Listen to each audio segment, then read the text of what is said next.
खौफ में गैंगरेप पीड़िता। जी हां, मध्य प्रदेश के सीधी जिले के चर्चित सामूहिक दुष्कर्म मामले में अब पीड़िता ने सुरक्षा को लेकर गंभीर सवाल खड़े कर दिए हैं।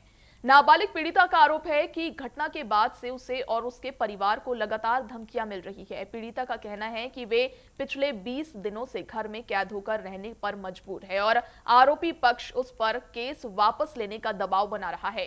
इतना ही नहीं, घर पर पथराव और जान से मारने की धमकियों के भी आरोप लगाए गए हैं। वहीं पुलिस का कहना है कि एक आरोपी को गिरफ्तार किया जा चुका है, जबकि अन्य आरोपियों की तलाश लगातार जारी है। देखिए, सुरक्षा की मांग उठ रही है पीड़िता की तरफ से, जहां पुलिस जांच भी लगातार जारी है। गैंग पीड़िता का नया खुलासा सामने आया। वहीं पुलिस का कहना है कि वे सारी सुरक्षा मुहैया कराएगी। वहीं पीड़िता का बयान सामने आया, आइए आपको सुनवाते हैं। क्या मामला है? 2 तारीख को उन लोग आए थे तो मेरे साथ गलत काम किए थे और जंगल में मेरे घर है और वहाँ से फिर मेरे घर में पत्थर मारते हैं। घर में आते हैं तो धमकी देते हैं कि वो काट डालेंगे, मार डालेंगे। और कौन कौन आता है? वो सुनील यादव और ललिन साहू, आशीष, जितेंद्र यादव, 3 लोग आते हैं तो धमकी देते हैं। घर में मम्मी पापा को अपने बुला के लाते हैं तो सबको धमकी देते हैं कि मैं काट डालूंगी, मार डालूंगी।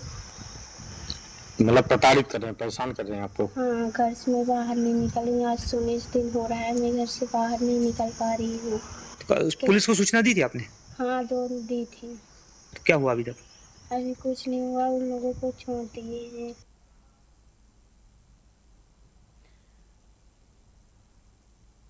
देखिए, मध्य प्रदेश की सीधी जिले के चर्चित सामूहिक दुष्कर्म मामले में अब पीड़िता ने सुरक्षा की मांग को लेकर अब गंभीर सवाल उठा दिए। इस पर और अधिक जानकारी के लिए हमारे साथ हमारे संवाददाता पुष्पेंद्र विश्वकर्मा हमारे साथ जुड़ चुके हैं। पुष्पेंद्र, ये जो सीधी से गैंगरेप मामले में अब पीड़िता को धमकी देने के भी आरोप सामने आ रहे हैं, आखिर क्या क्या गंभीर आरोप लगाए गए हैं और मौजूदा परिवार की स्थिति क्या कुछ बनी हुई है? बिल्कुल, मैं आपका बताना चाहूंगा कि 2 मई की रात जब पीड़िता कोतवाली थाना क्षेत्र में के अंतर्गत अपने मां के साथ जो है तो भीषण गर्मी के दौरान उसने आंगन में अपने मां के साथ सोई हुई थी। कि 3 आरोपियों ने अचानक उसके घर में पहुंचे, दाखिल होते हैं और जिसके बाद से पीड़िता का मुंह दबा के उसका अपहरण करके फिर जंगल में ले जाकर उसके साथ बारी बारी से लगातार दुष्कर्म किया जाता है। दुष्कर्म की घटना को अंजाम दिया जाता है। वहीं जब पीड़िता के परिजन पीड़ित के साथ थाने पहुंचते हैं 3 मई की सुबह और जाके आरोपियों के विरुद्ध जो है तो मुकदमा पंजीबद्ध होता है, जहां जांच उपरांत यह सिद्ध होता है कि आरोपियों ने पीड़िता के साथ गैंगरेप जैसी घटना को अंजाम दिया है। जहां पुलिस आती है, काफी पड़ताल और पुलिस इन्वेस्टिगेशन के बाद जो है तो एक आरोपी को पकड़ा जाता है। वहीं जो कोतवाली प्रभारी विवेक द्विवेदी है, उनका साफ तौर पर कहना है कि अभी एक आरोपी को हिरासत में लेकर पूछताछ की जा रही है, जबकि घटना के 2 आरोपी जो है तो अभी भी फरार है। जहां लगातार पुलिस दबिश दे रही है और उनके जल्द गिरफ्तारी का प्रयास किया जा रहा है। वहीं अब पीड़िता ने यह एक बड़ा गंभीर आरोप लगाया है कि अब पीड़िता को जो है तो कहीं न कहीं इस पूरे मामले में समझौता करने को लेकर राजीनामा करने को लेकर धमकी दी जा रही है और कहीं न कहीं उसको जो है तो घर से निकलने में परेशानी है। लगातार लोग दबाव बना रहे हैं, धमकी दे रहे हैं कि यानी पीड़िता किसी न किसी तरह से सरेंडर करे ताकि मामले को डिस्पोज किया जा सके।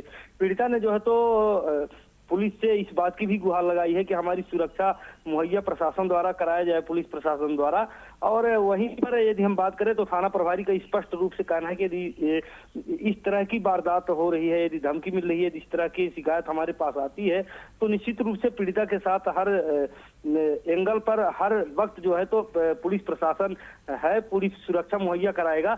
हालांकि अभी इस तरह के पुलिस में लिखित शिकायत गई है कि नहीं, इस चीज की जानकारी सामने निकल कर नहीं आई है। जी देखिए पुष्पेंद्र, पीड़िता को धमकाया जा रहा है कि आरोप वापस ले लिया जाए, उनके घर पे पथराव किया जा रहा है।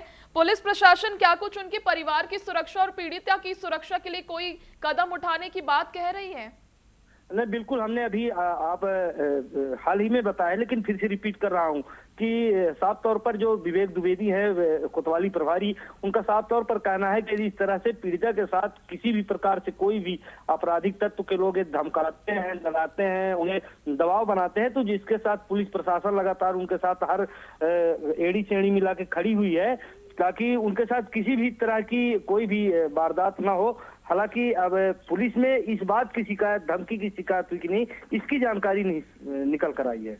चलिए, बहुत शुक्रिया पुष्पेंद्र जुड़ने के लिए और तमाम जानकारी के लिए। देखिए, मध्य प्रदेश के सीधी जिले के चर्चित सामूहिक दुष्कर्म मामले में अब पीड़िता ने सुरक्षा को लेकर गंभीर सवाल खड़े कर दिए हैं। नाबालिग पीड़िता का आरोप है कि घटना के बाद लगातार उसके परिवार को धमकियां मिल रही है। पीड़िता का कहना है कि वे पिछले 20 दिनों से घर में कैद होकर रहने पर मजबूर है और आरोपी पक्ष पर केस वापस लेने का दबाव भी बनाया जा रहा है। इतना ही नहीं, घर पर पथराव और जान से मारने की धमकियों के भी आरोप लगे। हालांकि पुलिस प्रशासन की तरफ से सुरक्षा के पुख्ता इंतजाम कहे जाने की भी बात सामने आई। यह भी देखने वाली बात होगी कि क्या कुछ आगे कार्रवाई की जाती है और कितनी सुरक्षा पीड़िता को दी जाती है।